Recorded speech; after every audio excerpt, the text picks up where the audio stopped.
Hello lords and ladies, welcome back to Cartoon Hangout, your place for all things cartoon. Unfortunately, the site that I watched this show on didn't have this up until late last night, so I'm only getting around to reviewing it now.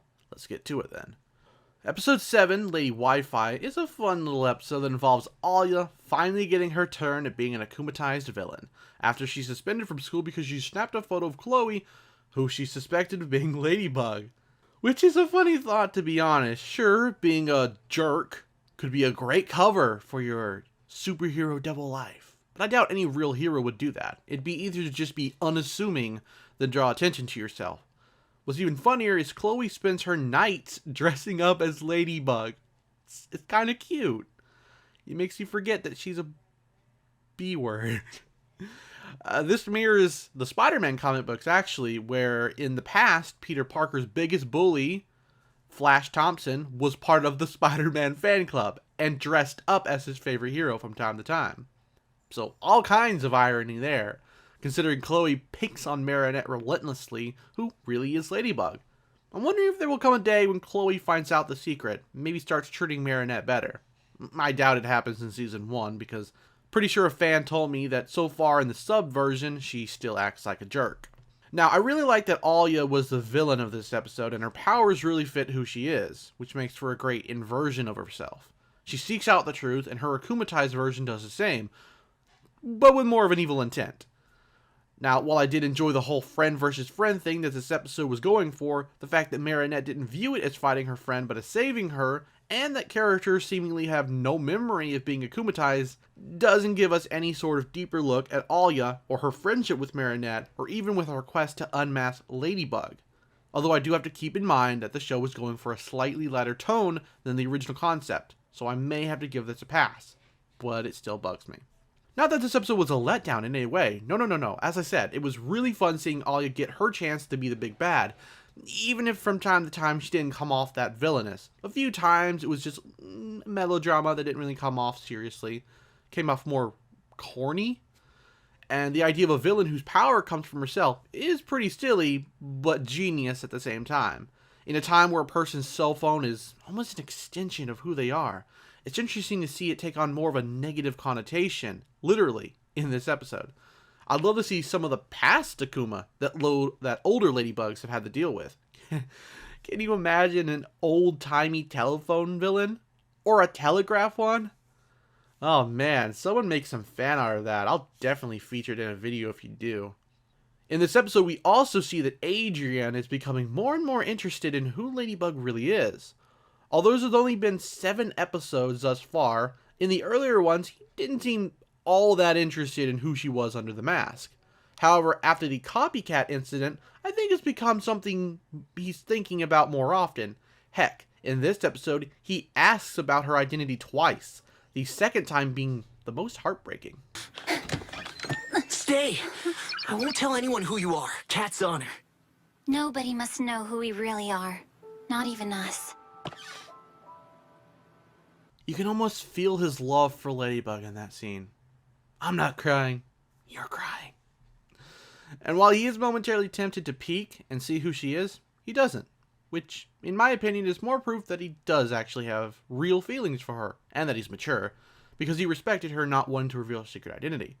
Although the last part of the episode made it seem like she was going to reveal something to him, or Adrian, I may need to rewatch that scene.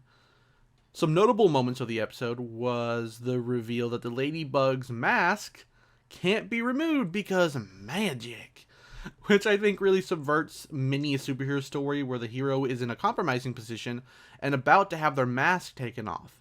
Although the downside of this is all you have to do is remove her Miraculous and her identity is revealed, so I guess the magic thing is only really useful against regular people who think they can expose her and not Hawkmoth goons coming after her. That about wraps up my review of this episode. It was a pretty good episode, not perfect, but still a great one nonetheless. In other news, a fan asked me when I'd make a video on the anime version of Miraculous Ladybug, so I decided to talk briefly about that at the end of this review. So, if you haven't heard by now, Thomas Astruc has confirmed that a Ladybug OAV, original animated video, is in production by Toei Animation. Now, keep in mind this is not confirmation of an entire anime series, but rather one video. The only other details we currently have is that Adrian will still be Cat Noir and not Felix like the previous PV, and that it's set in Shanghai, I think? Oh, and I may make a full video on stuff like this later, but remember, the PV we all saw of a 2D Ladybug was not like a teaser trailer or an original pitch or something. It was a pitch, but it was from Toy Animation to convince the other developers of the series, including the creator, to do the show as an anime. But it didn't work, and they went with CGI instead. The original intent of the creator, of course, was never to be an anime, like I just said. It was Toy Animation. But now we're at least getting some anime in the form of that OAV. So there you go. Oh, and also seasons 2 and 3 of the show have been confirmed to be in production. Get hyped for probably at least 2 more years of Ladybug. Yeah. Anyway, it's time to wrap up this video. If you have any thoughts about the episode, feel free to share them in the comments below. And if you enjoyed the review, please leave a like or consider subscribing for more Miraculous Ladybug reviews. Thanks for watching. Take care.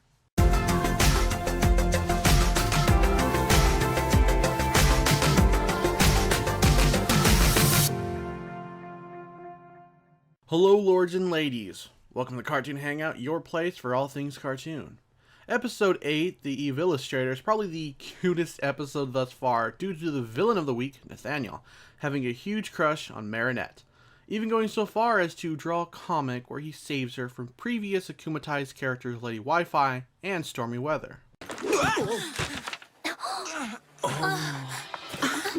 look, Sabrina, it's him as a superhero. And look who's saving. It's Marinette. He is so totally crushing on you, Marinette.